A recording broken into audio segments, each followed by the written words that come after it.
Elikkä, mitäs meillä tänään on? Se on rambutan. Tää on valmiiksi, joo. Valitettavasti leikattu videon takia. Tässä on sen niin sanotusti normaali versio. Eli karvainen otus. Ja mitä sen kanssa pitäisi tehdä?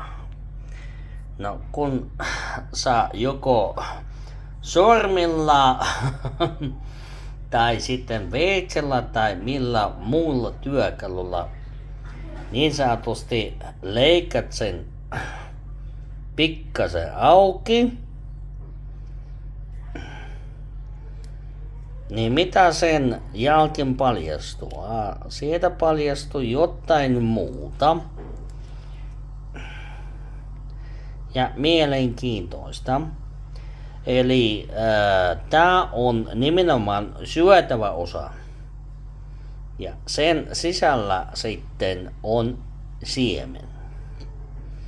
Elikkä joko pannaan suuhun niin sanotusti kuorimisen jälkeen sellaisena kuin se on.